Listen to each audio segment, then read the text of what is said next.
Welcome to Authors Alcove for Fantasy Writers. This is episode 42 of the Story Savvy series, where Rebecca, a developmental editor with Heartbound Editing, is helping me self-edit my good story into a great one.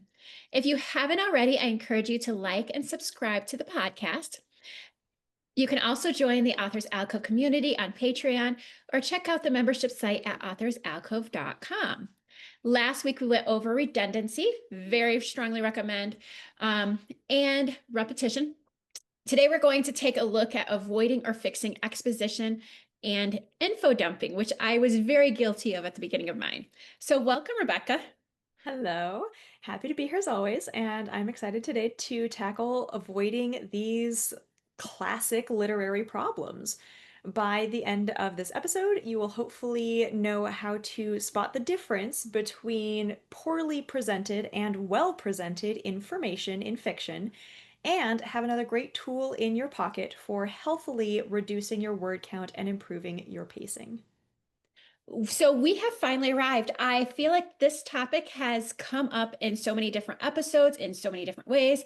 The show don't tell is definitely one of the most common things that you hear, the most common writing advice you'll hear anywhere.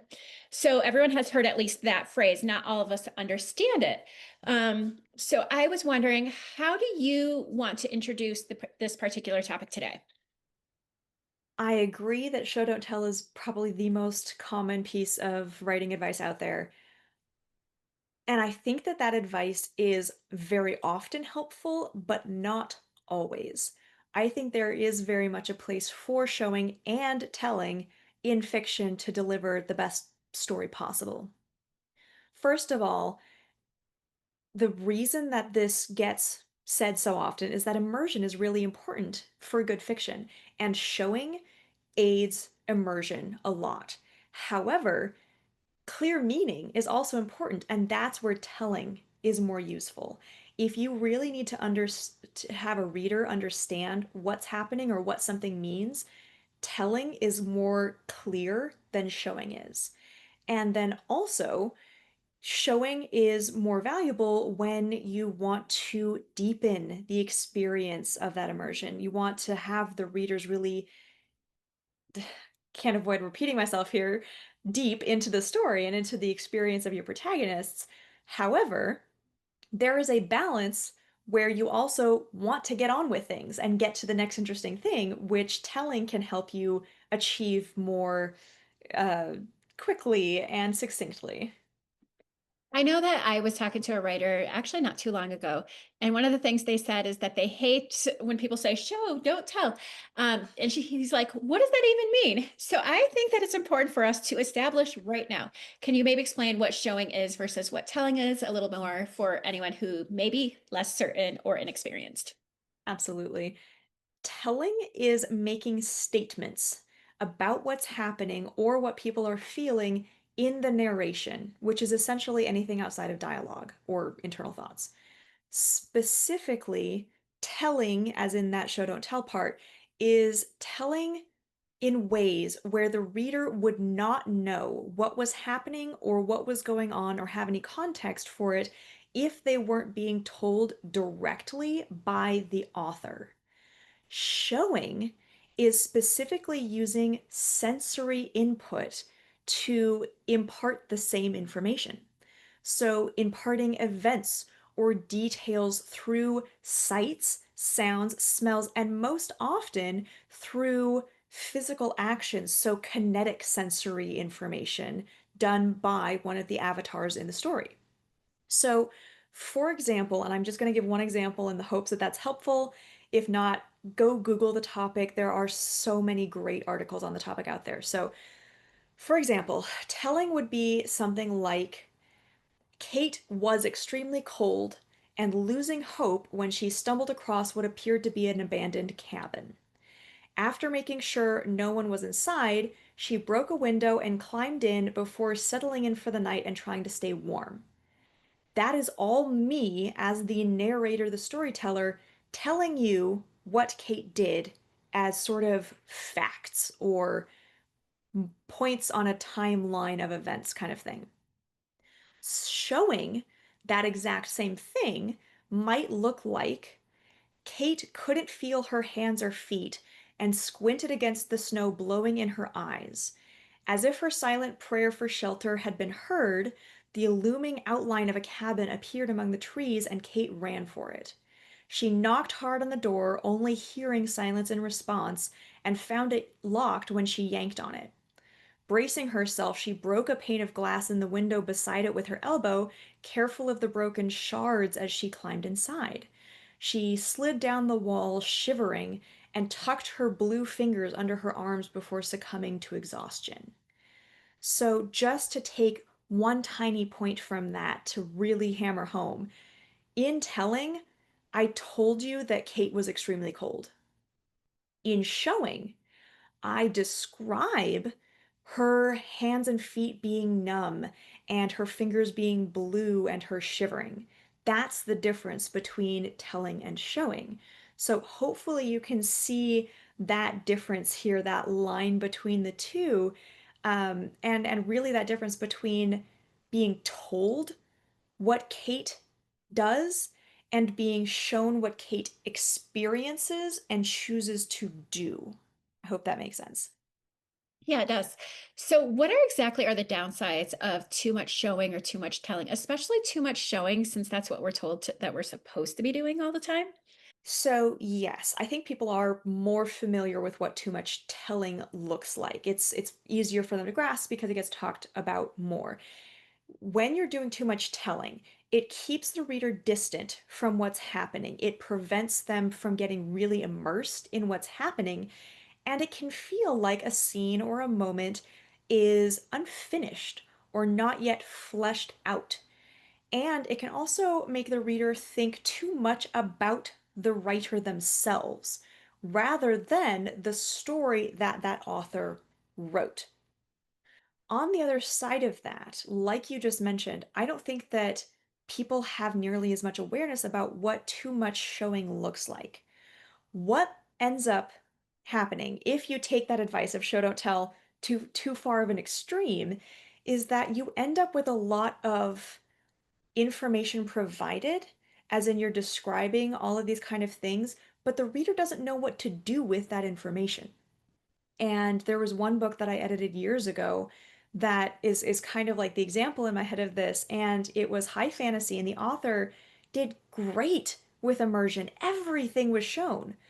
The problem with that was I would read through a whole scene of descriptions and character interactions, and he was mentioning, the tone of voice and the little, nonverbal communication that was coming up, and the specific details of a map or something like that that was being shown that felt like it was going to be important. But because all of it was shown and none of it was told, there was a significant lack of clear meaning to any of it. So that's what I suggest people watch out for on the other end of that spectrum. You don't want to be hard at either end. Um, but if you are going so far into the descriptions and showing that it's no longer clear why something is being shown, you need to dial that back or introduce more telling. Just a couple of other, considerations on these downsides of too much showing or too much telling include you don't want to over describe things that aren't worthy of it.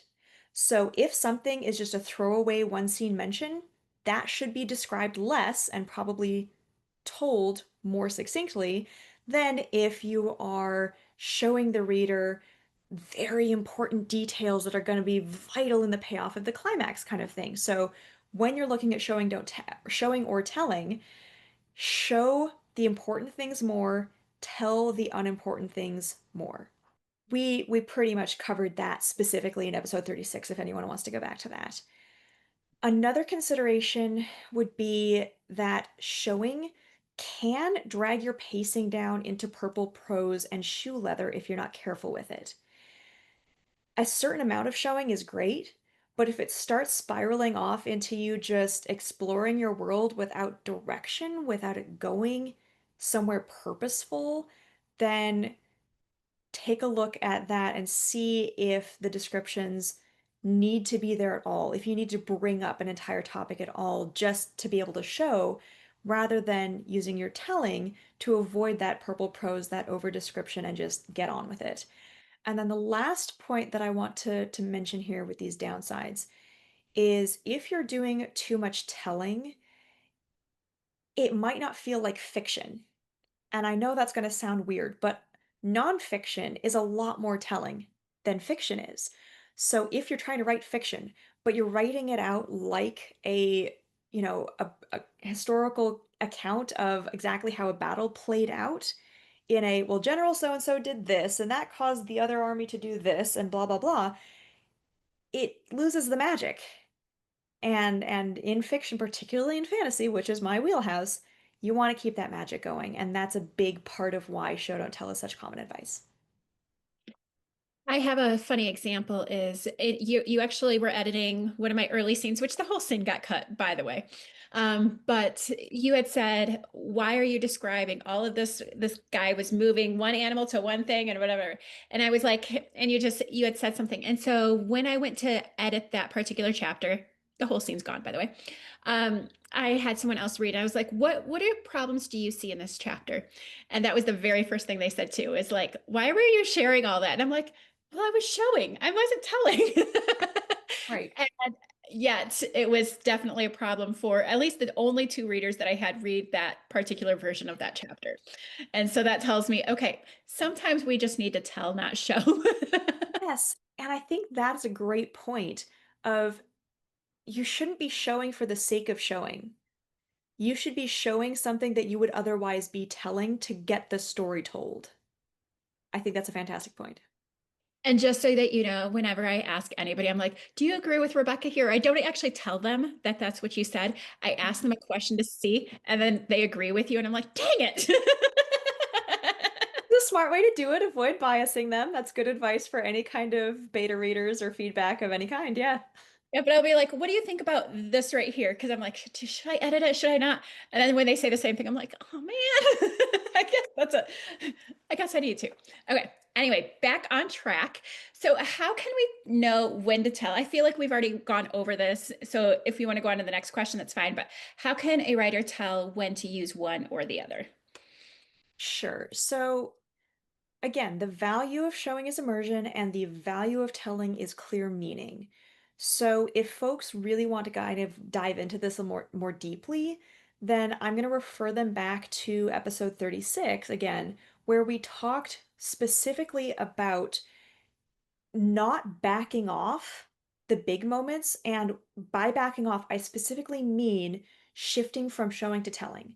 Telling is more distant, so that's this back off from the immersion, or I don't remember if it was in that episode or different when we were talking about narrative focal length, where you're sort of zooming out from the real time to more of an overview. Telling is that, showing is zooming back in. So on the other side of don't zoom out from your big moments, stay zoomed in on the small moments that don't matter as much or you just want to kind of get over and get past, do zoom out. And that means shifting from more of that showing to more telling. And then sort of on the last point to answer this question briefly, you can tell when you should be telling or when you should be showing to some extent based on your genre lens that you're looking through. So some genres want more showing, some want more telling. Just off the top of my head, fantasy probably wants the most showing because the a big part of it is this immersion in this sort of alternate reality, kind of the same for sci-fi. But then stories where it's just about getting through the plot. So let's say like a murder mystery, that's going to be again, you don't want to like go past the Goldilocks zone, but within the healthy spectrum, it's going to be more telling and slightly less showing. So genre is important. Your goal with this story can be really important in deciding if you want to show or tell overall or in a particular scene or chapter or moment. If your goal is immersion, that should be more telling. Sorry, more showing. But then if your goal is, let's say, you're writing, fiction that kind of has a very strong message like a nonfiction book would, like you're trying to fictionalize a self-help book maybe, then clarity of your message is going to be a big part of your goal with that story. And clarity of meaning comes through more telling. So you might have to shift that spectrum up a little bit as well. So kind of the same thought for your theme. Goal and theme are very interchangeable, but worth mentioning anyway. The heart of your story can play into those. So if the heart of your story is about immersion, do more showing. If it's about clear meaning, do a little bit more telling, especially in whatever the primary scene in your story that delivers that heart of your story is. And then lastly, considering your audience or your single audience member, like we talked about at the very beginning of this series, can help you make that choice as well. If you are staring at a page or a scene or a paragraph and trying to decide if you want to dial it up into more showing or dial it down into more succinct telling, try to put yourself either in the shoes of your single audience member or in the seat across the table from them. And imagine if you were telling this story to that person in the way that would connect with them the most, would showing or telling be the better choice for that individual person? And how does that feel in you trying to connect with that individual or that demographic of your audience? So going off of what you just talked about, you definitely said that genre plays a part. Me being middle grade, you being an adult, how does like age of our audience play a part in how much show versus telling we should do? I think that can be a little bit tricky. I think that middle grade and younger, you have to do a lot of telling because as people mature into adults, they have a lot more life experience, which is a big part of it. But through whatever factors are in that, they become better at extrapolating information from clues and hints. So if you read, I think they're called like board books for like toddlers, that's not going to do a lot of showing to get the story across. It's going to say, this character did this and this happened. It's telling because that's needed for that audience to understand it clearly. As you age up, I would say when you get into and through sort of the young adult ages, that's where I tend to see the most scaling up into more showing. So young adult, did I say that right? Yes. So younger young adult, I don't know why that phrase is breaking my brain. Anyway, that's going to be a fair bit more telling because you're still communicating with people who maybe need a little bit more direct clarity about what's happening. But then by the time you get into the older young adult age range is into maybe new adult, they very much want more of the immersion and more of the showing and more of the being treated like an adult by the author. So you're going to see a pretty significant shift in that spectrum from telling into a lot more showing. I also feel like point of view has a lot to do with it, whether it be like first person, third person, or even like the character themselves. How do you play that plays a part in show versus tell? So first person versus third person absolutely makes a difference. And the difference is primarily in third person, it can feel more natural to do more telling than it does in first person in certain situations. Hold on, I'm this is a very complicated topic. So in first person, it can be tempting to do a lot of telling from an internal place. So in first person narration POV, it can get tricky to avoid stating how the character feels because you're in their head. It would be an I statement of, I really don't like this person, or I feel really anxious today. But that's still telling, and you still want to stay in that healthier, more on the show side of things range. So you still need to reach for experiential descriptions rather than statements. So that might be, my stomach is in knots today, or my hands won't stop shaking, or I see a person across the room and I think something like, God, not them again. So you still need to keep the internal things showing, which is the tricky part. On third person narration, it tends to be easier to slip into telling with the external stuff. So stating that so and so did this thing because you're not in their experience as much as you would be with first person. So that's kind of the difference that I can see there.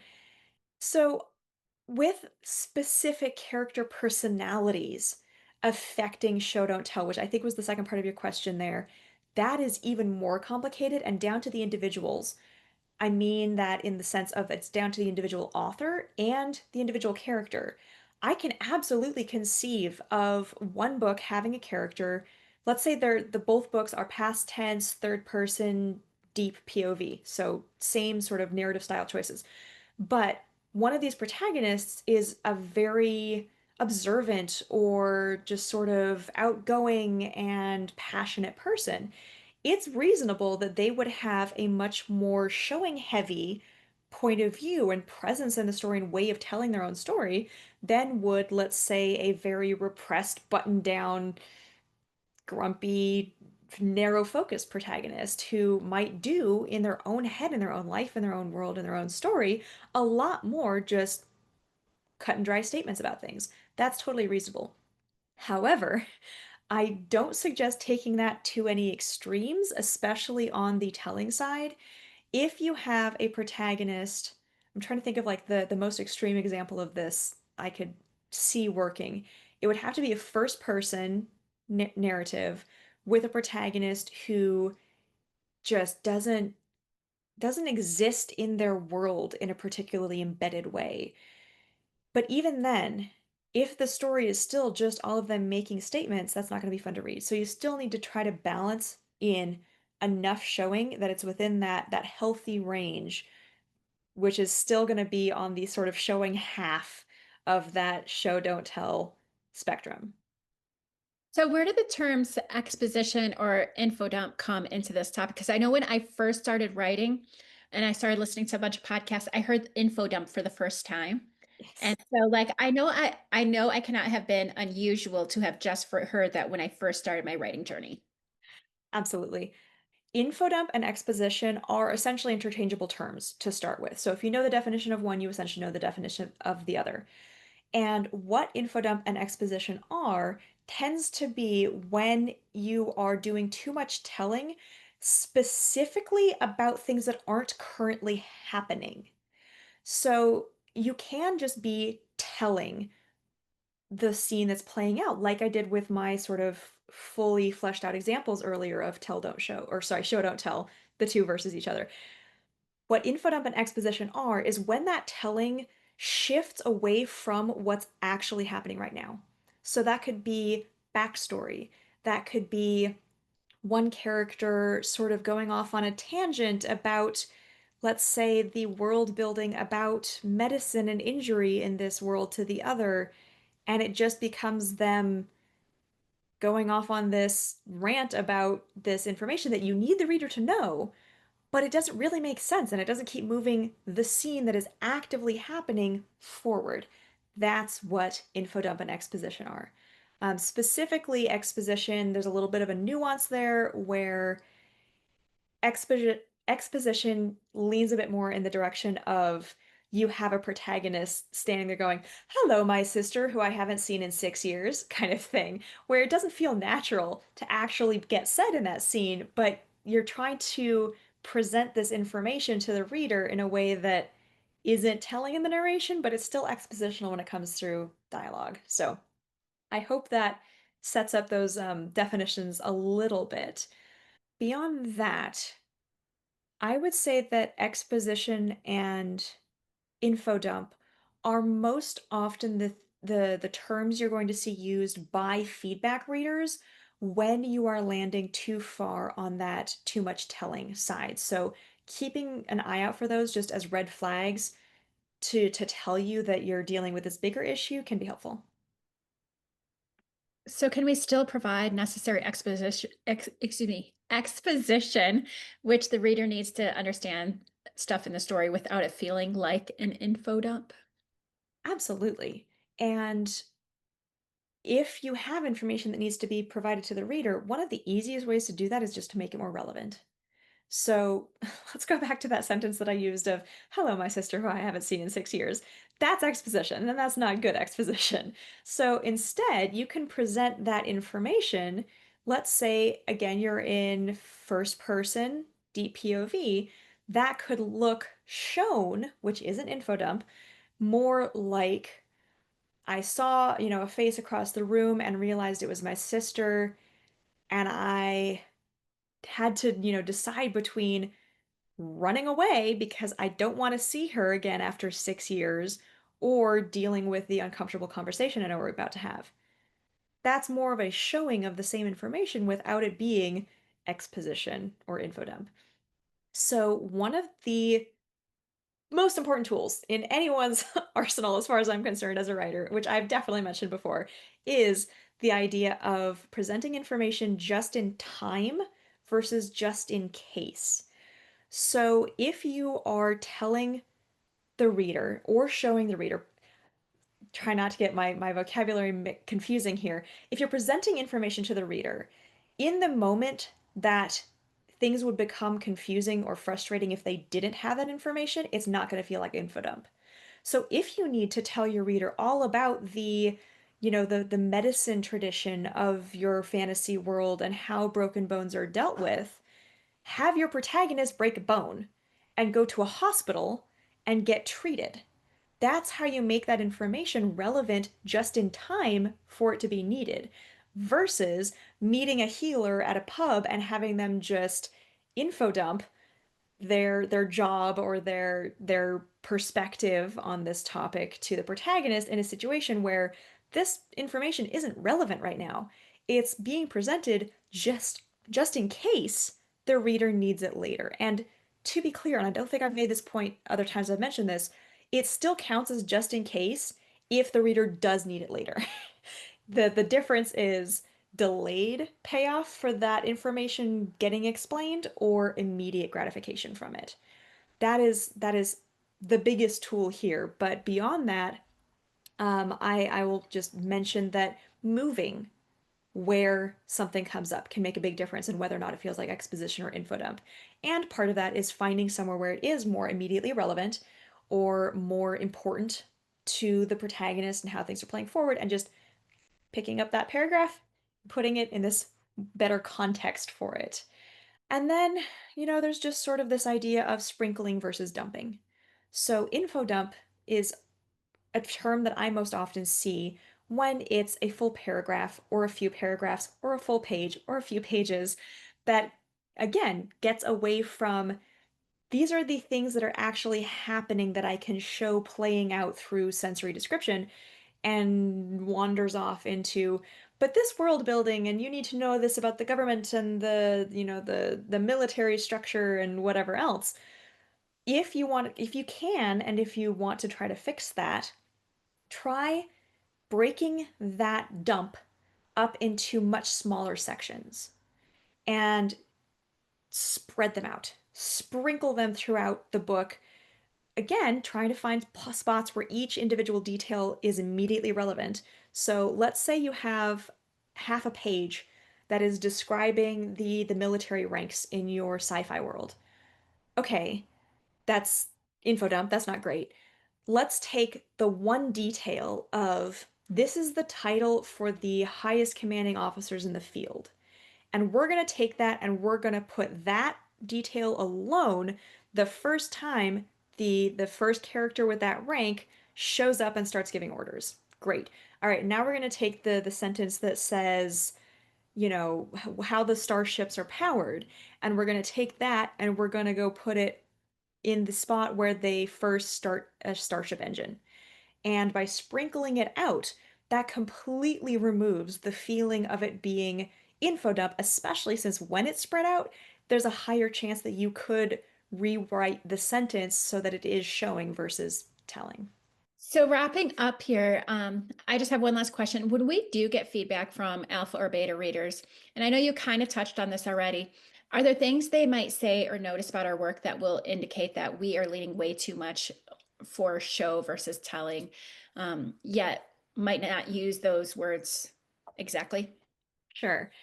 If you're leaning too much into showing over telling, what you might get is just a lot of confusion.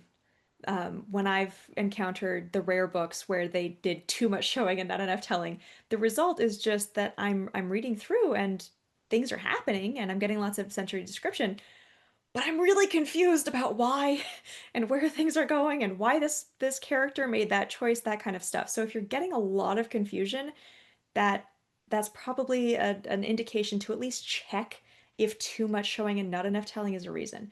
It's more common that you'll see that you're that readers will see and give you feedback that you're doing too much telling versus showing. And from my experience, readers, everybody knows that advice. So it is very likely that if a feedback reader of any skill level is picking up on that, they will use that exact wording. So that's not too much of a concern, but on the off chance that someone does want to avoid that wording or hasn't heard it or whatever, definitely watch out for the bits that I mentioned earlier, but also for people saying that it feels like the POV is too distant, or saying that your author voice is coming through too clearly, or that it feels like you're holding the reader at arm's length. Those are all wordings that I've seen that basically say, I'm not being immersed enough. And that right there is telling you that you're doing too much telling and not enough showing. So I think that's everything that I can think of right now. Well, thank you so much for sharing all that. I really do appreciate it. Absolutely. Next week, we will be doing the first of two episodes specifically on self-editing around names and tasks on that topic that I think every writer should do. For now, I will thank everyone who follows along with this series. If you know any authors who are nearing the end of their first draft or struggling with their revisions or rewriting their novel, please send them this podcast. The more authors we can help understand and finish the process of self editing, the happier I will be. Thank you all, and thank you, Agnes. Thank you so much.